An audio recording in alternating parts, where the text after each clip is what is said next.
Hi, good evening. It's fine. It's nighttime here. It's almost after bedtime, but the day kind of got away from me, so I'm a little bit late. But this is review number 2, and I wanted to make sure I took a look at this one because it's a two-parter, and I know we haven't done this since January. But these are your data or your statistics. Please make sure that you somehow label. You were doing that really well on the Z-test you did. I think on review 1, you told me who was mu1, who was mu2. But here, the first thing you had to do is make sure that even though these are labeled as 2s, when you do the F-test, you have to make sure that the smaller standard deviation is, or the bigger standard deviation is 1 and the smaller one is 2. Because remember, the F-test is sigma 1 divided by sigma 2, and the F-test has to have a test statistic greater than 1. So if you got an F test statistic, like right here, that's less than 1, you just have your numbers in the wrong spot.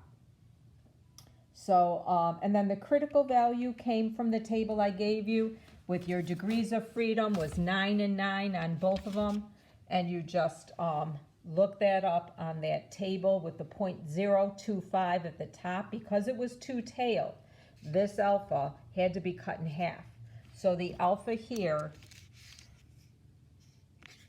was 0.025, and the degrees of freedom numerator and degrees of freedom denominator were both 9.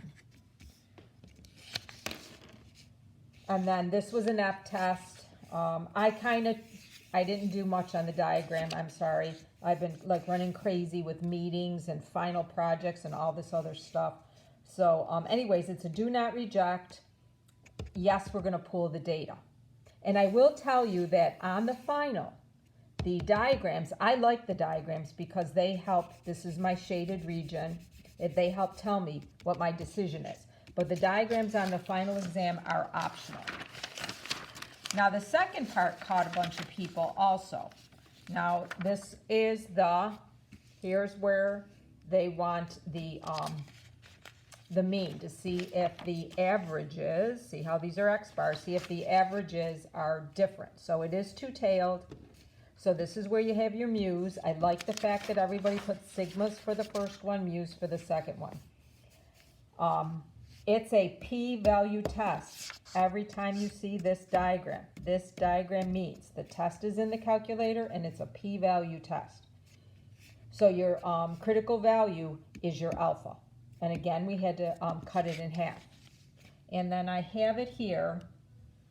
There's your 2-sample t-test. And you'll notice that it's a p-value test. And that might look really big, but it is in scientific notation. Because see how big your z-score is. I know it's a t-score, but this means you're 4 standard deviations away from the mean. So that's teeny tiny itsy bitsy. You move this decimal place, because this is scientific notation, 4 places to the left, and there's your test statistic, which is a reject. So we do believe that there is a difference in the way the tax assessors and the real estate appraisers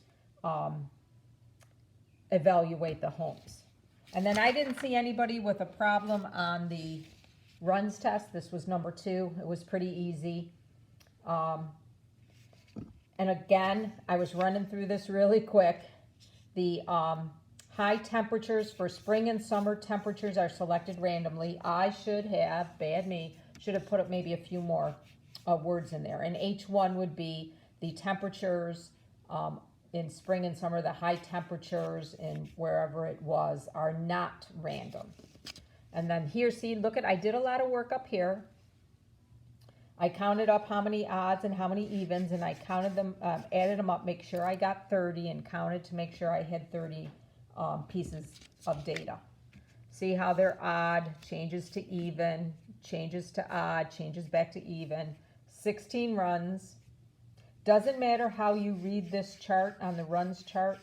Remember, it can be either 11 on the side and 19 at the top, or the other way around, 19 on the side and 11 on the top.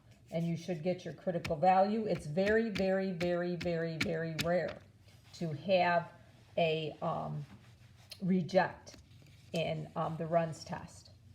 Now, I don't think I have a copy because I haven't printed it out of the review 3, but I will tell you that that first one of them is the goodness of fit test, where it says observed values. They gave you the observed values, and then you have to find the percentages to find the expected, and then you put them in your calculator.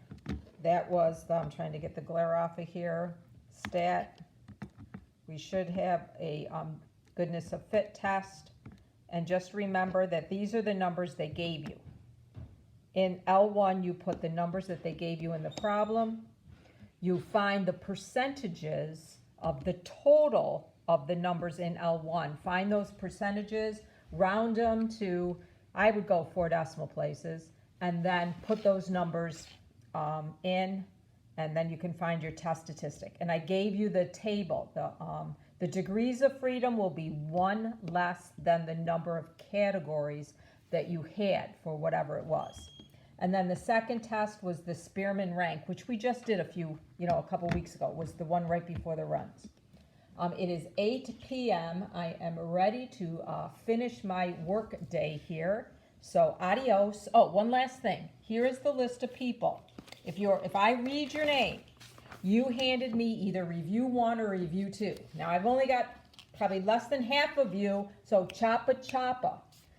By 6 p.m. Friday, I better get a review 3 from whoever's name I do not read. And then if you handed either review 1 or review 2 in and I don't read your name, send me an email, because I have like 8,000 emails, and maybe you send it to me.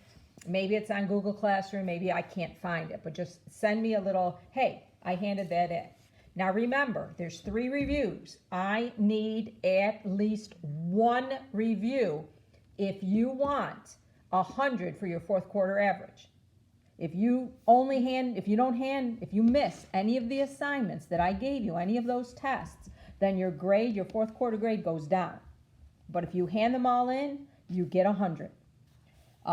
Review 1 I have from Rebecca. This is 2nd period. Rebecca, Andrew Hildreth, now he's in the lead. He's got 1 and 2 he handed in. Kate Minner just beat him because she's got all 3 in. Now you only have to hand in 1. I would check all 3 of them so that when you do the final, you know what mistakes you made and you can fix them. I got Carson and Liberty. That's period 2. Period 4, I got Emily, Kate, and Callista. I also got one from Autumn, Luke, and Jake Dubé, review 2. Anybody else that handed me in, either review 1 or review 2, if I didn't read your name, just send me the email and say, hey, I sent it, or send it to me again, one of them. I don't care which one. Review 3, I did post, and I will post the key late Friday. Monday, your midterm is posted. Now, Friday, when I go over the 3rd review, please, please, please watch the video, because there's going to be an extra surprise at the end of the video for some of you, and it's definitely going to be a surprise you're going to want to hear. Okay, adios. Get some sleep. Don't stay up too late. Don't sleep in too long. Take care. Email me with issues, problems. Bye-bye.